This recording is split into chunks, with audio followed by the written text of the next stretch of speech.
சிறகடிக்க ஆசை சீரியலோட upcoming episode என்னன்னு பார்க்கலாம். சிந்தாமணி ரோகிணி கிட்ட பேசிட்டு இருக்கும்போது, பரவாயில்ல ரோகிணி, நீ நினைச்ச மாதிரியே விஜயாவுக்கும் மனோஜுக்கும் சரியான பாடம் புகட்டிட்ட. அது மட்டும் இல்ல, நீ நினைச்ச மாதிரியே சரியான பதில் கொடுத்துருக்க. இனி விஜயா உனக்கு பிரச்சனை செய்யணும்னு நினைக்கவே மாட்டாங்க அப்படின்னு ரோகிணியை ரொம்ப பாராட்டி பேசுறாங்க. உடனே ரோகிணி சொல்றாங்க, இத்தனை நாள் நான் பொறுமையா இருந்ததுக்கு காரணம் மனோஜ் கண்டிப்பா மனசு மாறி என்னை ஏத்துப்பாருன்னு நினைச்சேன்.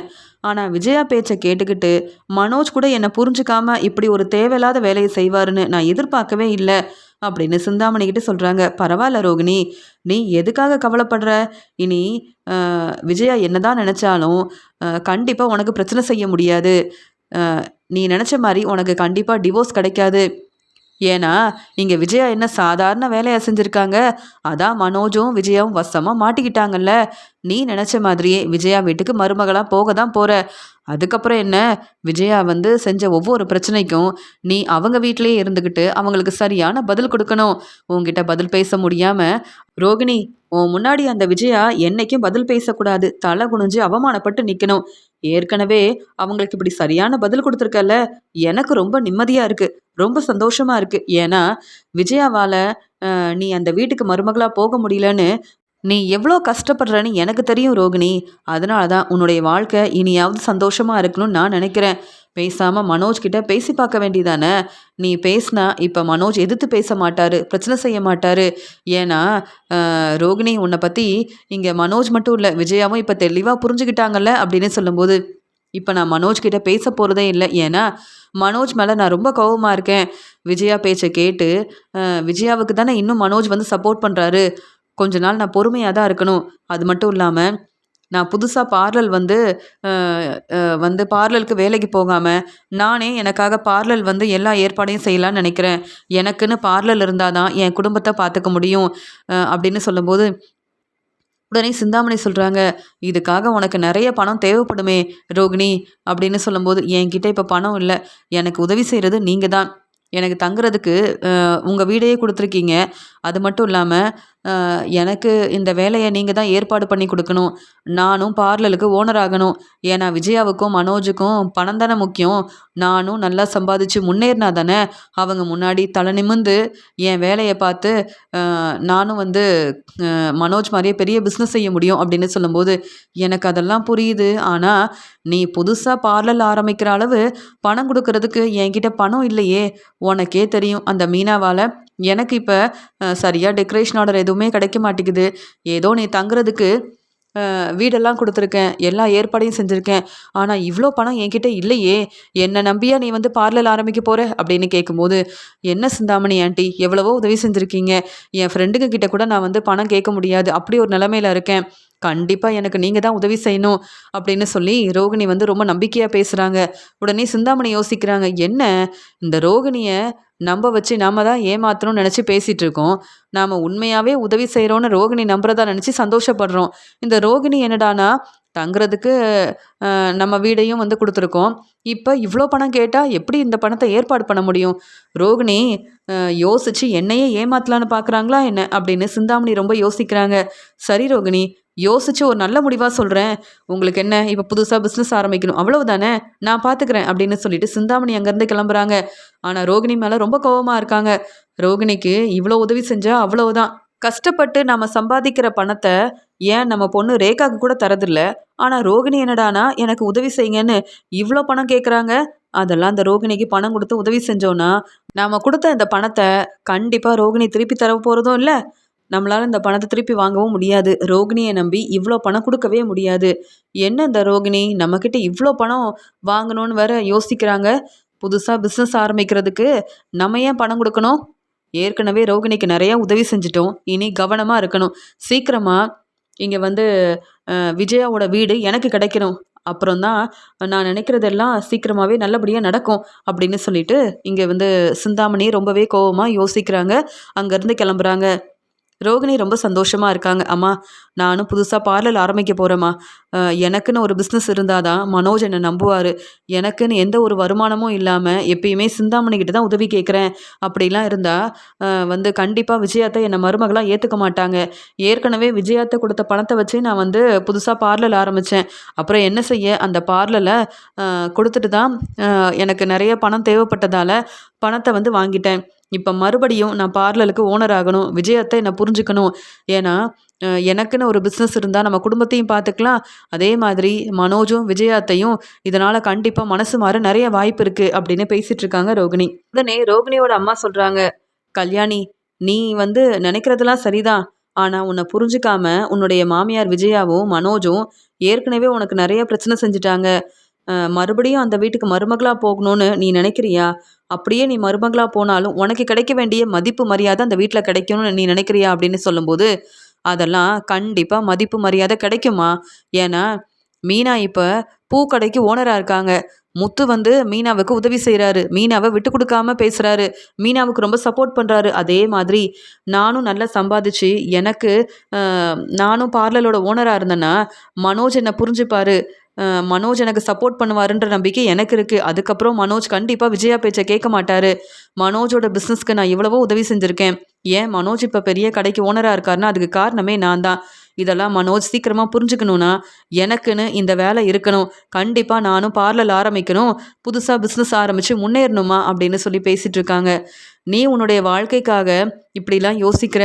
ஆனா, நீ செய்றது எல்லாமே சரிதானான்னு எனக்கு தான் ரொம்ப குழப்பமா இருக்கு. நீ என்ன செய்யணுமோ செய். ஆனா நம்ம குடும்பத்தையும் நீ பார்த்துக்கணும். அதே மாதிரி மனோஜ் தம்பியும் உன்னை புரிஞ்சுக்கணும். தேவையில்லாம பொய் சொல்லாத. ஏற்கனவே நீ பொய் சொல்லி விஜய குடும்பத்த ரொம்ப ஏமாத்திட்ட. அதனால தான் அவங்க இன்னும் உன் மேல ரொம்ப கோவமா இருக்காங்க. நீ தான் புரிஞ்சுகிட்டு நீ செஞ்ச பிரச்சனைக்கெல்லாம் அவங்க கிட்ட மன்னிப்பு கேட்கணும். அப்பதான் மனோஜ் மட்டும் இல்ல, விஜயாவும் உன்னை மருமகளா புரிஞ்சுப்பாங்க, ஏத்துப்பாங்க. அந்த வீட்டுக்கு நீ மருமகளா போக முடியும் அப்படின்னு சொல்லும்போது, அதெல்லாம் நான் பார்த்துக்கிறேம்மா. என் வாழ்க்கைக்காக நான் என்ன வேணாலும் செய்வேன். மனோஜ் மனசு மாறணும்னா வேற வழியே இல்ல. நானும் புதுசா பிசினஸ் ஆரம்பிக்கணும், நல்லா சம்பாதிக்கணும் அப்படின்னு ரோகிணி பேசிட்டு இருக்காங்க. மீனாவோட பூக்கடைக்கு மீனாவ பார்க்கறதுக்காக ஸ்ருதி வராங்க. மீனா அவங்களுக்கு கிடைச்ச பொறுப்பான வேலைய ஒவ்வொன்னையும் ரொம்ப கவனமா செய்றாங்க மீனா. இதெல்லாம் பார்த்துட்டு ஸ்ருதி ரொம்ப சந்தோஷப்படுறாங்க. மீனாவ பாராட்டி பேசுறாங்க. "பரவால்ல மீனா, உங்களுக்கு தெரிஞ்ச வேலைய ரொம்ப பொறுப்பா, அக்கறையா செய்றீங்க. சொல்லப்போனா இந்த ரெஸ்டாரண்ட்டுக்கு ஓனர் ஆனதுக்கு அப்புறமா எனக்கு என்ன வேலை செய்யணும்னே தெரியல. ஏன்னா, எனக்கு சப்போர்ட் பண்ண அப்ப ரவியும் இல்லாததுனால ரொம்ப மனசு வேதனைப்பட்டேன். ஆனா இப்ப ரவி என்ன புரிஞ்சுகிட்டு இந்த ரெஸ்டாரண்ட் வேலையில எனக்கு ரொம்ப சப்போர்ட் பண்றாரு. எனக்கு இதன் மூலமா நல்ல வருமானமும் வருது. ரெஸ்டாரண்ட்ல ரவி எனக்கு சப்போர்ட் பண்றதால எனக்கு ரொம்ப சந்தோஷமா இருக்கு. நானும் நிம்மதியா என் வேலைய பார்க்குறேன் அப்படின்னு சொல்றாங்க. அதே மாதிரி நீங்களும் உங்களுக்கு பிடிச்ச வேலைய செய்றீங்க. முத்துவும் உங்களுக்கு ரொம்ப சப்போர்ட் பண்றாருல்ல அப்படின்னு சொல்லும்போது, ஆமா, என் வீட்டுக்காரர் முத்து மட்டும் உனக்கு பிடிச்ச வேலைய நீ செய்யணும், நல்லபடியா முன்னேறணும்னு எனக்கு இப்படிலாம் சப்போர்ட் பண்ணாம பேசாம இருந்திருந்தா, கண்டிப்பா இந்த பூக்கடைக்கு நான் ஓனர் ஆயிருக்க மாட்டேன். என்னை நம்பி பெரிய பெரிய பூ ஆர்டரும் கிடைச்சிருக்காது. டெக்கரேஷன் ஆர்டரையும் நான் செய்யாம தான் இருந்திருப்பேன். எனக்கு நெறைய திறமை இருக்குன்னு எனக்கு புரிய வச்சது என் வீட்டுக்காரர் முத்து தான் அப்படின்னு முத்துவ மீனா விட்டு கொடுக்காம பேசுறாங்க. உடனே ஸ்ருதி சொல்றாங்க, எனக்கு தெரியும் மீனா, முத்து உங்களை விட்டு கொடுத்து பேச மாட்டாரு. நீங்களும் முத்துவை விட்டு கொடுத்து பேச மாட்டீங்க. இப்படி ஒருத்தர் ஒருத்தர் புரிஞ்சுக்கிட்டு உங்க வாழ்க்கை எப்பயுமே ரொம்ப சந்தோஷமா இருக்கணும் அப்படின்னு சொல்லி பேசிட்டு இருக்காங்க. உடனே விஜயாத்த தேவையில்லாம ரோகிணிக்கு பிரச்சனை செய்யணும்னு இப்படி வசமா மாட்டிக்கிட்டாங்க பாத்தீங்களா அப்படின்னு சொல்றாங்க ஸ்ருதி. உடனே மீனா சொல்றாங்க, விஜயாத்தைக்கு நான் அந்த வீட்டுக்கு வந்தது பிடிக்கவே இல்ல. மறுபடியும் அவங்க வீட்டுக்கு நான் வரக்கூடாதுன்னு நெனச்சிட்டு இருந்தப்ப தான், என் வீட்டுக்காரர் உண்மைய நிரூபிச்சு, என்ன விஜயாத்த வீட்டுக்கு கூப்ட்டு வந்துட்டாங்க. அதனால என் மேல விஜயாத்த ரொம்ப கோவமா இருக்காங்க. என்ன புரிஞ்சுக்க மாட்டேங்கிறாங்க ஸ்ருதி. என்ன செய்றது? என்னதான் இருந்தாலும் என் வீட்டுக்காரர் எனக்கு சப்போர்ட் பண்றதால தான், அந்த வீட்ல என்னால இருக்கிற வேலையெல்லாம் பார்த்துக்கிட்டு, எந்த பிரச்சனையும் இல்லாம இருக்க முடியுதுன்னு சொல்றாங்க மீனா. உடனே ஸ்ருதி சொல்றாங்க, ஆமா மீனா, முத்து உங்களுக்கு ரொம்ப சப்போர்ட் பண்றாருல்ல. அதனால தான் விஜய் அத்தை அ என்னதான் பிரச்சனை செஞ்சாலும், நீங்களும் அந்த வீட்ல இருக்க முடியுதுன்னு எனக்கு தெரியும். நீங்களும் முத்துவ விட்டு குடுத்து பேச மாட்டீங்க. முத்துவும் உங்களுக்கு எப்பயுமே சப்போர்ட் பண்ணுவாருன்னு எனக்கு தெரியும். அப்படின்னு பேசிட்டு இருக்கும்போது, இங்க விஜய் அத்தை என் மேல ரொம்பவே கோவமா இருக்காங்க. ஆனா என்ன செய்றது? ரோகிணிக்கு தேவையில்லாம பிரச்சனை செஞ்சது மனோஜும், விஜய் அத்தையும் தான். ஆனா, நான் அவங்க வீட்டுக்கு திரும்பி வந்தது விஜயாத்தைக்கு பிடிக்காததுனால எப்போ பார்த்தாலும் ஏதாவது பேசி பிரச்சனை செய்கிறாங்க. என்ன செய்யனே தெரியல அப்படின்னு சொல்கிறாங்க மீனா. உடனே ஸ்ருதி சொல்கிறாங்க, நீங்கள் கவலைப்படாதீங்க மீனா, முத்து இருக்கார்ல, விஜயாத்தை கண்டிப்பாக என்னதான் உங்கள் மேலே கோவம் இருந்தாலும் உங்ககிட்ட பிரச்சனை செய்ய முடியாது. முத்து உங்களுக்கு எப்பயுமே சப்போர்ட் பண்ணுவார். நீங்கள் கொஞ்சம் பொறுமையா இருங்க. அதுக்கப்புறம் உங்களுக்கு நல்ல வருமானம் வந்தால் நீங்கள் உங்களுக்காக புது வீடு வாங்கிட வேண்டியதானே. எதுக்காக விஜயாத்த வீட்டில் இருந்து நீங்கள் கஷ்டப்படணும் அப்படின்னு சொல்லும்போது, நீங்கள் சொல்கிறது எல்லாமே சரிதான். ஆனால் இப்போ எங்களுக்கு அவ்வளோ வருமானம் வரல. கிடைக்கிற வருமானமே போதும்னு தான் சம்பாதிக்கிற பணத்தை கொஞ்சம் கொஞ்சமாக இந்த பணத்தை சேர்த்து வைக்கிறோம். மாடியில் எப்படியாவது ரூம் கட்டணும்னு நினைக்கிறோம்.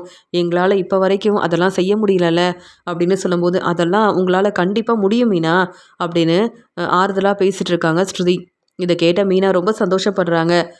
அந்த சமயம் ஸ்ருதிக்கு ஃபோன் பண்ணுறாங்க. அவங்க ஃப்ரெண்டு ஃபோன் பண்ண உடனே, மீனா ஏற்கனவே என் ஃப்ரெண்டை பார்க்க தான் வந்தேன். அப்படியே உங்களையும் பார்த்துட்டு போகலாமேன்னு தான் உங்கள் பூக்கடைக்கு வந்தேன். இப்போ உங்ககிட்ட பேசிட்டேன். நான் கிளம்புறேன் மீனா அப்படின்னு சொல்லும்போது, நீங்கள் என் பூக்கடைக்கு வரதெல்லாம் ரொம்ப சந்தோஷமாக தான் இருக்குது. ஆனால் எப்போ தான் நம்ம வீட்டுக்கு வருவீங்க? விஜயாத்த வீட்டுக்கு நீங்களும் வரணும். நீங்களும் எங்கள் வீட்டு மருமக தானே அப்படின்னு சொல்லும்போது, கண்டிப்பாக வருவேன் மீனா அப்படின்னு சொல்லிட்டு அங்கேருந்து கிளம்புறாங்க ஸ்ருதி. ஸ்ருதி இப்படி பேசிட்டு போகிறத நினச்சி ரொம்ப சந்தோஷப்படுறாங்க மீனா. பரவாயில்ல, ஸ்ருதி என்ன நல்லா புரிஞ்சு வச்சுருக்காங்க. எனக்கு ஒரு பிரச்சனைனா எப்பயுமே சப்போர்ட் பண்ணுவாங்க அப்படின்னு யோசிக்கிறாங்க மீனா. இங்கே தன்னுடைய ஃப்ரெண்டை பார்க்கறதுக்காக ஸ்ருதி கிளம்பி போகிறாங்க. இங்கே மனோஜுக்கு ஃபினான்சியர் ஃபோன் பண்ணுறாரு. என்ன மனோஜ், எப்போ தான் பணத்தை கொடுக்க போகிறீங்க, வீட்டு பத்திரத்தை திருப்பி வாங்க போகிறீங்க அப்படின்னு கேட்கும்போது, சார் இப்போ என்னால் முடியாது சார். மாதம் மாதம் சரியாக வட்டி பணத்தை கொடுத்துட்ருக்கேன். அதுக்கப்புறம் பணத்தையும் சேர்த்து வச்சிட்ருக்கேன். சீக்கிரமாகவே வீட்டு பத்திரத்தை திருப்பி வாங்கிடுவேன் சார் அப்படின்னு சொல்லிட்டு இருக்காங்க. அது மட்டும் இல்லாமல், மனோஜ், என்னுடைய பிஸ்னஸ்க்கு கொஞ்சம் பணம் தேவைப்படுது. அதனால நீங்கள் என்கிட்ட எவ்வளோ பணம் வாங்கியிருக்கீங்கன்னு உங்களுக்கு தெரியும்ல.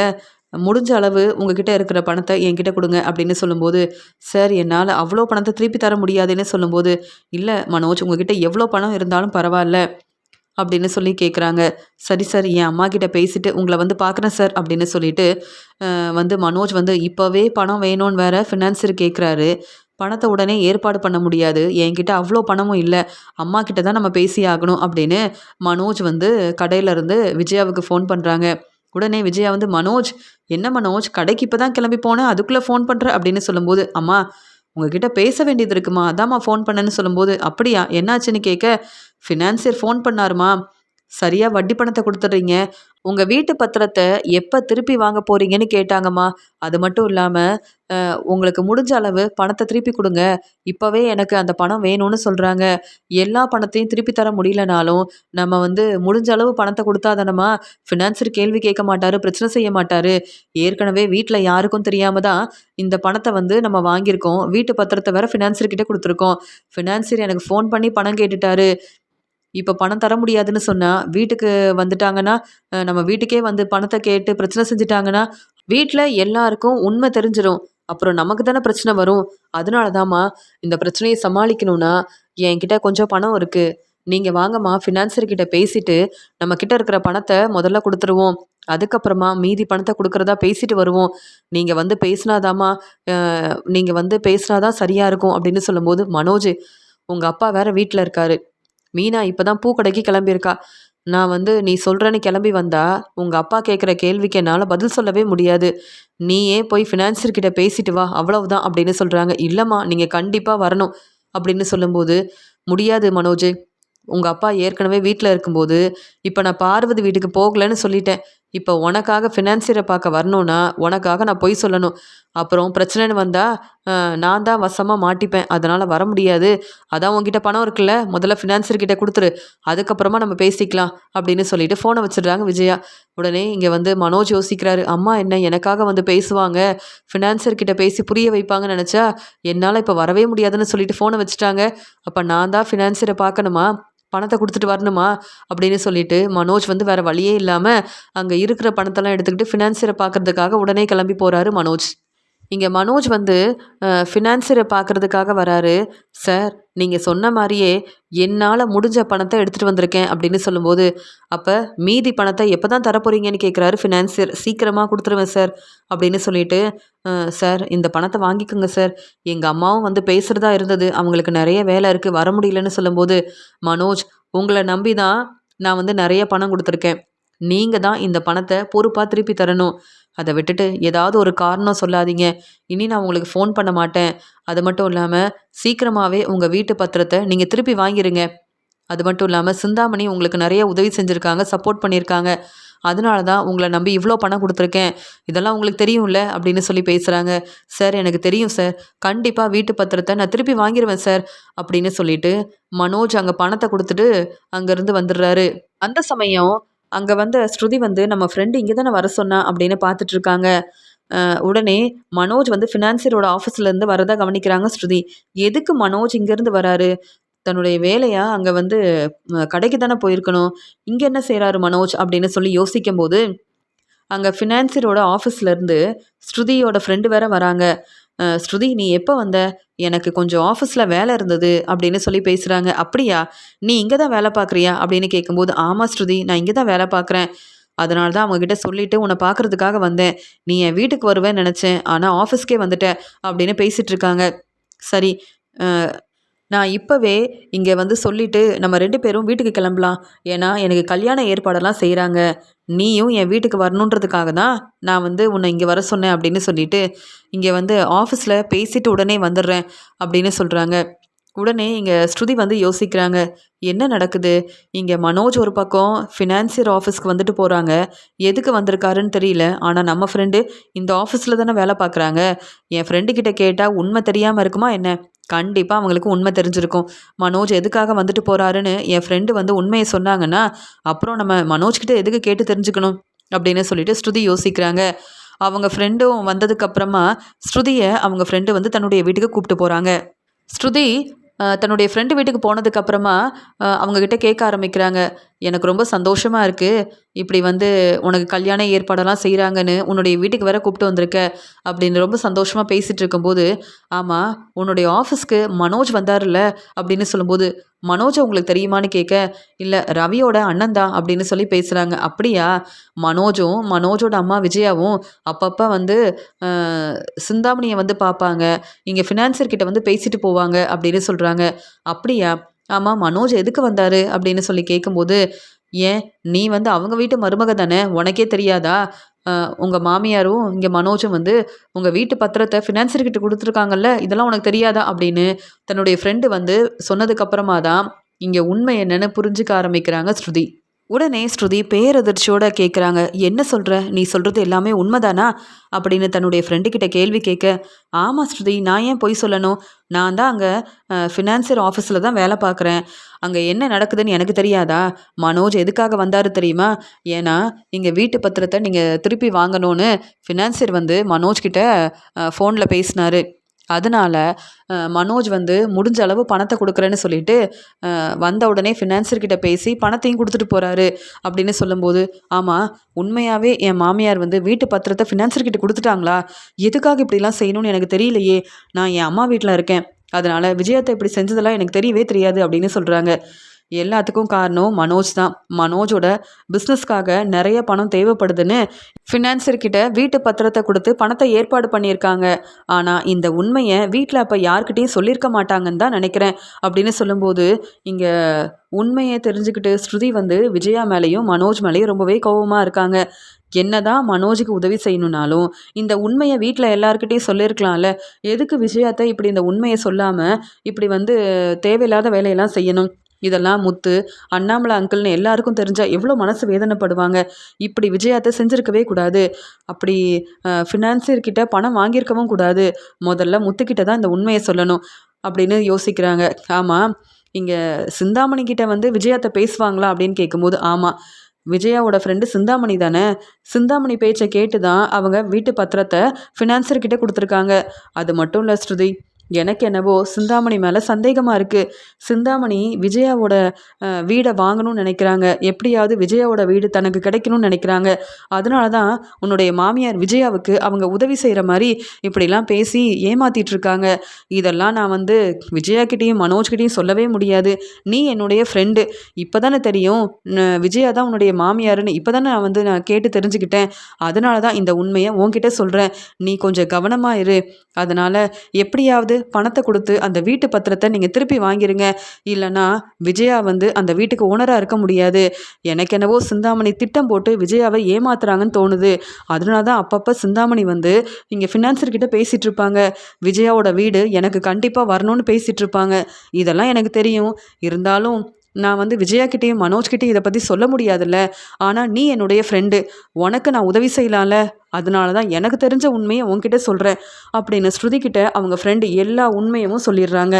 எல்லா உண்மையும் தெரிஞ்சுக்கிட்ட ஸ்ருதி விஜயா மேலேயும் மனோஜ் மேலேயும் ரொம்பவே கோபமாக இருக்காங்க. விஜயாத்தை தேவையில்லாத வேலையெல்லாம் செஞ்சுருக்காங்க. இதில் மீனா இந்த வீட்டில் இருக்கவே கூடாதுன்னு பிரச்சனை வேற செய்கிறாங்கல்ல. முதல்ல முத்துக்கிட்ட தான் உதவி கேட்கணும். அப்போ தான் வீட்டு பத்திரம் முத்துவுக்கு கிடைக்கும். சிந்தாமணி தான் திட்டம் போட்டு இப்படி ஒரு வேலையை செய்கிறாங்கன்னு நினைக்கிறேன். அதான் என் ஃப்ரெண்டு தெளிவாக உண்மையை சொல்லிட்டால, இனி பொறுமையாக இருக்கவே கூடாது அப்படின்னு சொல்லிட்டு அவங்க ஃப்ரெண்டுக்கிட்ட பேசிட்டு உடனே ஸ்ருதி அங்கேருந்து கிளம்பி வராங்க. முத்துவுக்கு ஃபோன் பண்ணுறாங்க. முத்து எங்கே இருக்கீங்கன்னு கேட்கும்போது, இப்போ தான் பலகுரல் சவாரி முடிச்சுட்டு கார் செட்டுக்கு வரேன் அப்படின்னு சொல்கிறாங்க. அப்படியா, உங்களை நான் பார்க்கணும், ஒரு உண்மையை உங்ககிட்ட சொல்லணும் அப்படின்னு சொல்லும்போது, அப்படியா என்னாச்சு, என்ன பிரச்சனைன்னு கேட்கும்போது, இல்லை முத்து, நீங்கள் வந்ததுக்கப்புறமா ஃபோன் பண்ணுங்கள், நான் பேசுகிறேன் அப்படின்னு சொல்லிட்டு ஃபோனை வைக்கிறாங்க.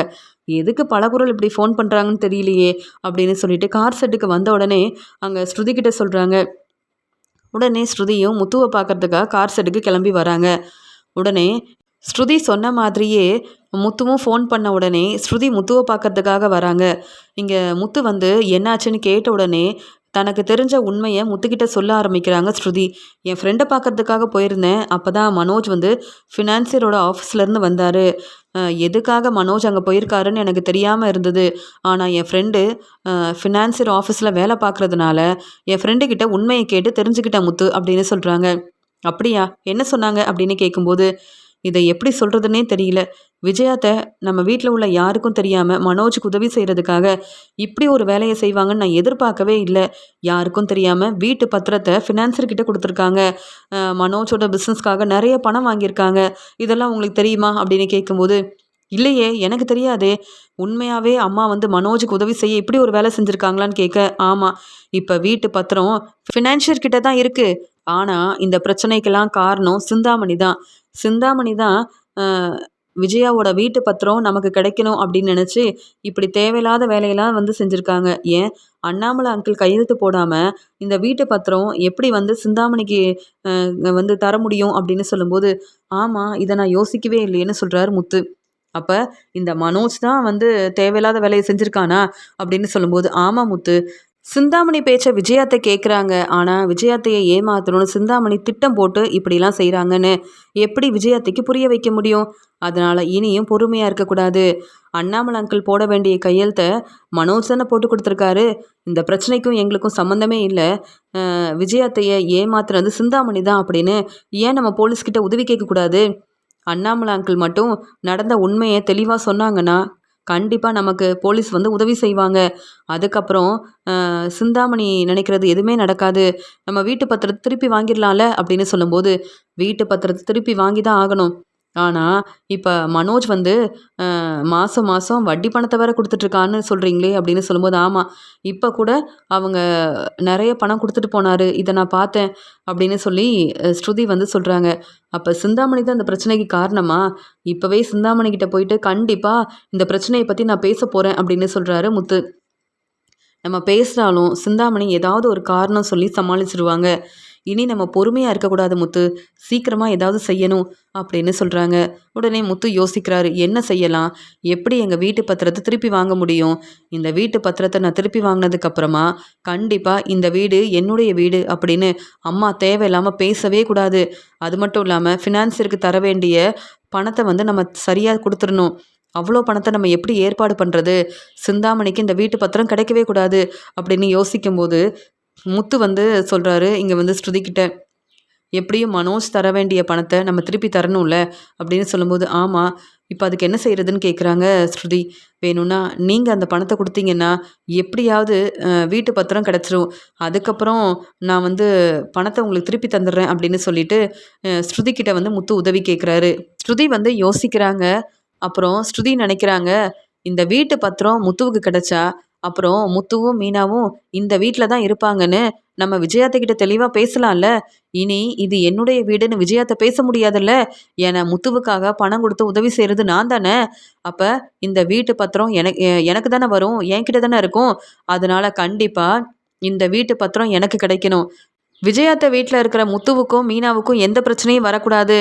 விஜயாத்த தேவையில்லாமல் பேசி பிரச்சனை செய்யக்கூடாதுன்னா எப்படியாவது இந்த வீட்டு பத்திரத்தை நம்ம வாங்கிடணும். முத்துவுக்கும் மீனாவுக்கும் நாம தான் உதவி செய்யணும் அப்படின்னு ஸ்ருதி வந்து முடிவெடுக்கிறாங்க. சரி முத்து, நான் இப்போவே பணத்தை ஏற்பாடு பண்ணுறேன். நாளைக்கு நீங்கள் ஃபினான்சியரை பார்த்து பேசி சீக்கிரமாக வீட்டு பத்திரத்தை வாங்குற வழியை பாருங்கள். எப்படியும் இந்த வீட்டு பத்திரம் நமக்கு கிடைக்கணும். விஜயாத்த இப்படி பொய் சொல்லி வந்து யாருக்கும் இந்த உண்மை தெரியக்கூடாதுன்னு நினச்சாங்கல்ல. இந்த வீட்டு பத்திரம் விஜயாத்துக்கும் கிடைக்கக்கூடாது, இங்கே சிந்தாமணிக்கும் கிடைக்கவே கூடாது அப்படின்னு சொல்லிட்டு யோசிக்கிறாங்க. இங்கே ஸ்ருதி சொன்ன மாதிரியே பணத்தை ஏற்பாடு பண்ணுறாங்க. முத்து, மீனா, ரவின்னு எல்லாரையும் வர வச்சு அந்த பணத்தையும் முத்துக்கிட்ட கொடுக்குறாங்க. முத்து சொல்கிறாங்க, நம்ம எல்லாரும் போய் அங்கே வந்து ஃபினான்சர்கிட்ட பேசுவோம். வீட்டு பத்திரத்தை எப்படியாவது திருப்பி வாங்குவோம். ஏன் என் அப்பாவை கூட வர வச்சுருக்கேன். என் அப்பா வந்து கையெழுத்து போடாமல் எப்படி இந்த வீட்டு பத்திரத்தை நீங்கள் வாங்குவீங்கன்னு நானும் கண்டிப்பாக ஃபினான்சர்கிட்ட மட்டும் இல்லை, சிந்தாமணிக்கிட்டையும் கேள்வி கேட்பேன் அப்படின்னு சொல்லிட்டு முத்து வந்து சொல்கிறாரு. இங்கே ஃபினான்சியரை பார்க்குறதுக்காக முத்து, மீனா, ஸ்ருதின்னு எல்லாரும் கிளம்பி வரும்போது அங்கே அண்ணாமலையும் வர வச்சுருக்காங்க.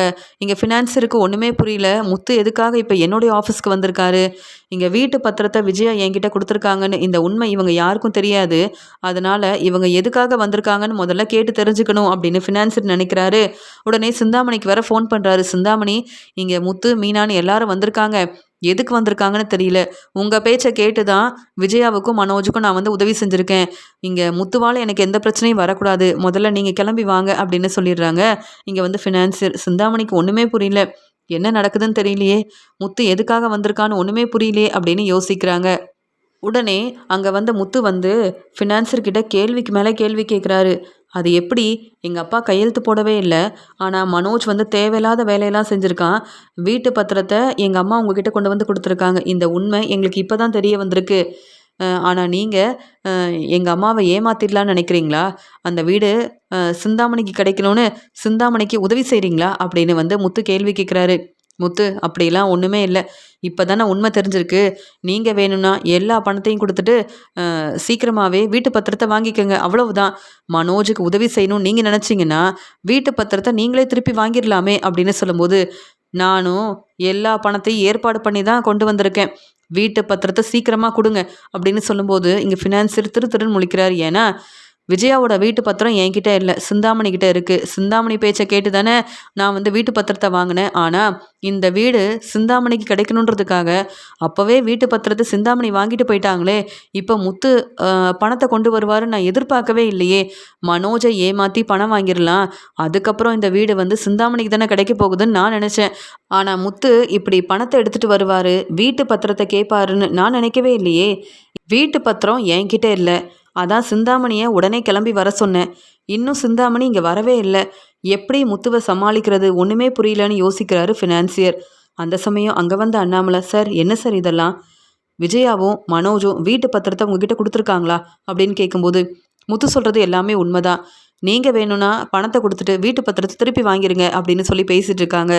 உடனே ஸ்ருதி கேள்விக்கு மேலே கேள்வி கேட்குறாங்க. என்ன நினச்சிட்ருக்கீங்க சார், அது எப்படி, அண்ணாமலை அங்கிள் கையெழுத்து போடவே இல்லை, நீங்கள் எப்படி வீட்டு பத்திரத்தை வாங்கலாம், மனோஜை நம்பி இவ்வளோ பணம் கொடுக்கலாம், இல்லை எங்ககிட்டயாவது வந்து உண்மையை சொல்லியிருக்கணும்ல, நீங்கள் தான் எங்கள் வீட்டுக்கு வந்து பேசுனீங்களே, அப்புறம் இங்கே விஜயாத்த பேச்சை கேட்டு இப்படி ஒரு வேலை செஞ்சுருக்கீங்க. சரி, வீட்டு பத்திரம் எங்கே இருக்குது அப்படின்னு கேட்கும்போது, அதெல்லாம் நான் தந்துடுவேன் அப்படின்னு சொல்லி சமாளிக்கிறாரு ஃபினான்சியர்.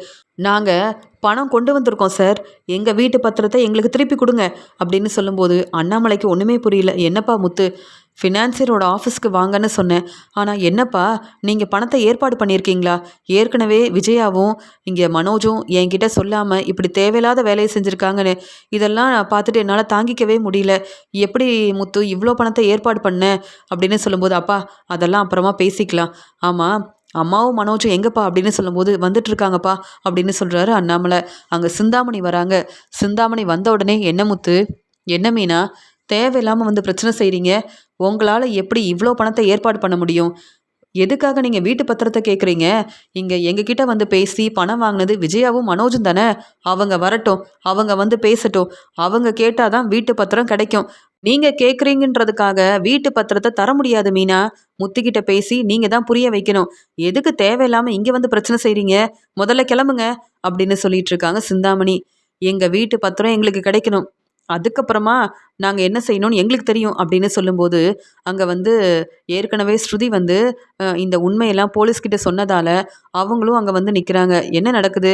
சிந்தாமணி மேடம், நீங்கள் எவ்வளோ பெரிய பிஸ்னஸ் செய்கிறீங்க, அப்புறம் எதுக்கு இப்படிலாம் வந்து விஜயாவை ஏமாற்றி வீட்டு பத்திரத்தை வாங்கியிருக்கீங்கன்னு கேட்கும்போது, இல்லை சார், அவங்களே தான் வந்து பணம் வேணும்னு கேட்டு ஃபினான்சர்கிட்ட வீட்டு பத்திரத்தை கொடுத்துருக்காங்க. எனக்கும் இந்த பிரச்சனைக்கு எந்த சம்மந்தமும் இல்லை அப்படின்னு பொய் சொல்கிறாங்க சிந்தாமணி. நான் வந்து விஜயாவுக்கு சப்போர்ட் பண்ணவும் இல்லை, ஃபினான்சியரை பற்றி சொல்லவும் இல்லையே. அவங்களா தான் வந்து பணம் கேட்டு வாங்கியிருக்காங்க. எனக்கு எதுவுமே தெரியாது அப்படின்னு சொல்கிறாங்க. அங்கே வந்து விஜயா வந்து யோசிக்கிறாங்க, என்ன நடக்குது? எல்லாருக்கும் உண்மை தெரிஞ்சிருச்சா? முத்து தான் அப்போ வந்து உண்மையை கண்டுபிடிச்சிருக்கானா அப்படின்னு சொல்லிட்டு யோசிக்கும்போது, என்ன விஜயா மேடம், உங்களுக்கு நாங்கள் எவ்வளவோ உதவி செஞ்சோம், இப்போ முத்து வந்து இப்படி பேசுகிறாரு அப்படின்னு சிந்தாமணி சொல்லும்போது, ஃபினான்சியர் வந்து வீட்டு பத்திரம் என்கிட்ட இல்லை, சிந்தாமணி கிட்ட தான் இருக்குது அப்படின்னு உண்மையை சொல்லிடுறாரு. அம்மா பார்த்தீங்களா, நீங்கள் தான் சிந்தாமணியை தலையில் தூக்கி வச்சு கொண்டாடுறீங்க. உங்கள் வீடு சிந்தாமணிக்கு கிடைக்கணுன்றதுக்காக உங்களை ஏமாற்றி வீட்டு பத்திரத்தை வாங்கியிருக்காங்க. இந்த பணம் உங்களால் திருப்பி தர முடியாதுன்னு தெரிஞ்சுக்கிட்டு தான் அவங்க இப்படி ஒரு வேலை செஞ்சுருக்காங்க. என்னைக்கு ஃபினான்சர்கிட்ட நீங்கள் பணம் வாங்கினீங்களோ அன்னைக்கே வீட்டு பத்திரத்தை சிந்தாமணி வாங்கிட்டாங்க. சிந்தாமணி வீட்டு பத்திரம் எங்கே அப்படின்னு கேட்குறாரு முத்து. இல்லை எனக்கு எதுவும் தெரியாது அப்படின்னு சொல்லும்போது, ஸ்ருதி ரொம்ப கோவமாக சிந்தாமணி எப்பலார்னு வெளுத்து வாங்குறாங்க. இனியும் நாங்கள் பொறுமையாக இருப்போம்னு நினைக்கிறீங்களா? நீங்கள் என்னென்ன வேலை செய்கிறீங்க, ஆனால் நாங்கள் பொறுமையாக கேள்வி கேட்குறோம், உண்மையை மட்டும் பேச மாட்டேங்கிறீங்கல்ல. இங்கே விஜயாத்தையோட வீட்டு பத்திரம் எங்கே அப்படின்னு சொல்கிறாங்க. நாங்கள் பணத்தை கொடுத்துருவோம், வீட்டு பத்திரம் எங்களுக்கு கிடைக்கணும். அது எப்படி ஃபினான்சர்கிட்ட கொடுத்த வீட்டு பத்திரம் உங்களுக்கு கிடைக்கும்? அப்போ நீங்கள் திட்டம் போட்டு எங்களை ஏமாற்றணும்னு நினச்சி தானே விஜயாத்துக்கிட்ட பொய் சொல்லி வீட்டு பத்திரத்தை வாங்கியிருக்கீங்க. அதான் நாங்கள் பணம் கொடுக்குறோன்னு சொல்லிட்டோம்ல. எங்கள் வீட்டு பத்திரத்தை கொடுக்க முடியாதுன்னு எப்படி பேசுவீங்க? எதுக்காக பொய் சொல்கிறீங்க? இப்போயாவது உண்மையை சொல்லுங்கள். பார்த்தீங்களா சார், நாங்கள் வந்து பணத்தை கொடுக்கணும், வீட்டு பத்திரத்தை வாங்கணும்னு வந்தால் சிந்தாமணியும் ஃபினான்சரும் பொய் சொல்கிறாங்க. இவங்க ரொம்ப நல்லவங்கன்னு விஜயாத்தை வேற நம்புகிறாங்க அப்படின்னு சொல்லும்போது, அதான் அவங்க பணம் கொடுக்குறாங்கல்ல, அப்புறம் வீட்டு பத்திரத்தை நீங்கள் எதுக்காக வாங்கினீங்க சிந்தாமணின்னு கேட்குறாங்க. அங்கே வந்து போலீஸ் வந்து கேட்குற கேள்விக்கு சிந்தாமணியால் பதில் சொல்ல முடியல. எப்படியாவது விஜயாவோட வீடு எனக்கு கிடைக்கணுன்றதுக்காக தான் நானே இப்படி ஒரு ஏற்பாடை பண்ணேன். ஆனால் முத்து இப்படி பணத்தை எடுத்துகிட்டு வந்துட்டேன்னு சொல்லி கேள்வி கேட்குறாரு. என்ன செய்ய, எப்படி சமாளிக்கணும்னு சொல்லிட்டு யோசிக்கிறாங்க சிந்தாமணி. உடனே விஜயா வந்து, என்ன சிந்தாமணி, எங்கள் வீட்டு பத்திரம் உங்ககிட்ட இருக்கா? அது எப்படி நீங்கள் வாங்க முடியும்? ஃபினான்சர்கிட்ட தானே கொடுத்தோம். என்ன முத்து சொல்கிற மாதிரி நீங்கள் எங்களை ஏமாத்திட்டீங்களா? உங்களை நம்பி தானே நாங்களும் வீட்டில் யார்கிட்டையும் சொல்லாமல் இந்த வீட்டு பத்திரத்தை வேற கொண்டு வந்து கொடுத்தோம். சிந்தாமணி, என்ன சிந்தாமணி, எனக்கு ஒன்றுமே புரியல அப்படின்னு சொல்லும்போது முத்து சொல்கிறாரு, எங்கள் வீட்டு பத்திரத்தை நீங்கள் கண்டிப்பாக கொடுத்தே ஆகணும். எங்கள் வீட்டு பத்திரத்தை நீங்கள் எதுக்காக வாங்கணும்? எல்லா பணத்தையும் நான் தந்துடுவேன். இப்போ வீட்டு பத்திரம் எங்களுக்கு வரணும் அப்படின்னு சொல்லும்போது, சிந்தாமணி உடனே அவங்களுக்கு தெரிஞ்சவங்களுக்கு ஃபோன் பண்ணுறாங்க. இப்போவே என் வீட்டில் இருக்கிற விஜயாவோட வீட்டு பத்திரத்தை எடுத்துகிட்டு வாங்க. ஏற்கனவே முத்து வந்து இப்படி பிரச்சனை செய்கிறாரு. இனியும் இந்த பிரச்சனையை சமாளிக்கலைன்னா அவ்வளவுதான் அப்படின்னு சொல்லிட்டு பேசுகிறாங்க. இப்போ கொஞ்ச நேரத்தில் வீட்டு பத்திரம் கிடச்சிரும், ஆனால் பிரச்சனை செய்யாதீங்க அப்படின்னு சொல்லி பேசுகிறாங்க. உடனே முத்து சொல்கிறாரு, செய்கிற வேலையெல்லாம் செஞ்சுட்டு ஒன்றுமே தெரியாத மாதிரி எங்கள் அம்மாவையும் மனோஜையும் ஏமாத்திட்டுருக்கீங்கல்ல. பார்த்தீங்களாமா, சிந்தாமணி என் ஃப்ரெண்டுன்னு எவ்வளோ நம்பிக்கையாக பேசுவீங்க. உங்களை ஏமாத்திருக்காங்க உங்கள் ஃப்ரெண்டு சிந்தாமணி, இப்போ புரியுதா அப்படின்னு சொல்லும்போது பதில் பேச முடியாமல் தலை குனிஞ்சு நிற்கிறாங்க விஜயா. அண்ணாமலை ரொம்ப கோவமாக அமைதியாக இங்கே விஜயா கிட்ட பேசாமல் இருக்கும்போது, என்னை மன்னிச்சிருங்கன்னு சொல்லும்போது, போதும் விஜயா பேசாத, அமைதியாரு அப்படின்னு சொல்லிடுறாரு அண்ணாமலை. எங்கள் வீட்டு பத்திரத்தை நீங்கள் திருப்பி தந்தே ஆகணும் அப்படின்னு முத்து சொல்லும்போது அங்கே சிந்தாமணி வீட்டு பத்திரத்தை முத்துக்கிட்ட திருப்பி கொடுக்குறாங்க. உடனே ஃபினான்சர்கிட்ட வாங்கின எல்லா பணத்தையும் முத்து வந்து கொடுத்துட்றாரு. வீட்டு பத்திரம் திருப்பி கிடச்சிருச்சுன்னு ரொம்ப சந்தோஷப்படாதீங்கம்மா. ஏன்னா இனி இந்த வீட்டு பத்திரம் என்னுடையது, என்னுடைய வீடுன்னு சொல்லி மீனாவும் முத்துவும் இங்கே இருக்கவே கூடாதுன்னு நீங்கள் சொல்லவே கூடாது. எங்களுக்காக உதவி செய்கிறதுக்காக இவ்வளோ பணத்தையும் ஏற்பாடு பண்ணி கொடுத்தது ஸ்ருதி தான். இந்த உண்மை தெரிஞ்ச உடனே என்கிட்ட ஸ்ருதி தான் வந்து உதவி செய்யணும்னு சொன்னாங்க. இந்த வீட்டு பத்திரம் முத்துக்கிட்டேயும் மீனாக்கிட்டேயும் தான் இருக்கணும்னு எனக்காகவும் மீனாவுக்காகவும் இவ்வளோ பணத்தையும் ஏற்பாடு பண்ணி கொடுத்தது நம்ம வீட்டு மருமக ஸ்ருதி தான் அப்படின்ற உண்மையை முத்து சொல்கிறாரு. ஸ்ருதி தான் வந்து இந்த உண்மையை சொன்னாங்க. அதனால தான் உடனே வீட்டு பத்திரத்தை திருப்பி வாங்கணும்னு நானும் இவ்வளோ முயற்சி செஞ்சேன் அப்படின்னு முத்து சொல்லும்போது அண்ணாமலை ரொம்ப கோவமாக விஜயாவையும் மனோஜையும் பலார்னு வெளுத்து வாங்குறாரு. அது மட்டும் இல்லாமல் இனி வீட்டு பத்திரம் முத்துக்கிட்டேயும் மீனாக்கிட்டேயும் தான் இருக்கும். இனி தேவையில்லாத வேலையெல்லாம் செய்யணும்னு நினச்சா அவ்வளவுதான் விஜயா. இனி இது என்னுடைய வீடுன்னு நீ பேசக்கூடாது. ஏன்னா இந்த வீடு முத்து மீனாவோட வீடு, புரியுதா அப்படின்னு அண்ணாமலை பேசுறது மட்டும் இல்லாமல் ஸ்ருதி சொல்கிறாங்க. அண்ணாமலை அங்கிள் இப்போ தான் நீங்கள் சரியாக பேசுகிறீங்க. இந்த வீடு மீனாவோட வீடு. அதனால தான் மீனாவுக்காக தான் உதவி செஞ்சேன். மீனாவும் முத்துவும் இந்த வீட்டில் இருக்கக்கூடாதுன்னு விஜயாத்தை எவ்வளோ பேசியிருக்காங்க. விஜயாத்தைக்கு சரியான பாடம் புகட்டணும், அவங்களுக்கு புரிய வைக்கணுன்றதுக்காக தான் இப்படி வந்து நான் பணத்தை ஏற்பாடு பண்ணேன். இந்த பணத்தை முத்து எனக்கு தரலனாலும் பரவாயில்ல. ஆனால் இவ்வளோ கஷ்டப்பட்டு வீட்டு பத்திரத்தை திருப்பி வாங்கினது முத்து தானே. இனி இந்த வீட்டு பத்திரம் மீனா கிட்ட தான் இருக்கணும் அப்படின்னு உடனே ஸ்ருதி வந்து வீட்டு பத்திரத்தை மீனா கிட்ட கொடுக்குறாங்க. மீனா தான் இந்த வீட்டுக்கு ஓனர்னு சொல்கிறாங்க ஸ்ருதி. அங்கே வந்த போலீஸ்கிட்ட இங்கே வந்து முத்து உண்மையை வந்து சொல்கிறாரு, புரிய வைக்கிறாரு. சிந்தாமணி திட்டம் போட்டு எங்கள் வீட்டில் உள்ள எல்லாரையும் ஏமாத்தணும்னு நினச்சிதான் இப்படி ஒரு வேலை செஞ்சுருக்காங்கன்னு சொன்ன உடனே உண்மையை புரிஞ்சுக்கிட்டு உடனே சிந்தாமணியை அங்கேருந்து கூப்பிட்டு போகிறாங்க. மீனா மேலேயும் முத்து மேலேயும் சிந்தாமணி ரொம்பவே கோபமாக இருக்காங்க. என்னுடைய வீட்டு பத்திரத்தை முத்து திருப்பி வாங்கினதால இப்போ இந்த வீட்டு பத்திரம் வந்து மீனா கிட்ட தான் இருக்கணும்னு எல்லாரும் சொல்லிட்டாங்க. மீனா தான் இந்த வீட்டுக்கு ஓனர்னு எல்லாரும் சொல்கிறாங்க அப்படின்னு தலை குனிஞ்சு நிற்கிறாங்க விஜயா. இனி விஜயாவும் மனோஜும் இந்த வீட்டில் இருக்கலாமா வேண்டாமான்னு மீனா தான் முடிவெடுக்கணும் அப்படின்னு சொல்கிறாங்க ஸ்ருதி. இதை கேட்ட உடனே பேரதிர்ச்சியோடு இருக்காங்க விஜயா. ஸ்ருதி செஞ்ச உதவியால் தான் இந்த வீட்டு பத்திரத்தை நம்ம திருப்பி வாங்க முடிஞ்சுது. இந்த வீட்டு பத்திரம் இப்போ மீனா கிட்ட இருக்குது அப்படின்னு ரொம்ப சந்தோஷப்படுறாரு முத்து.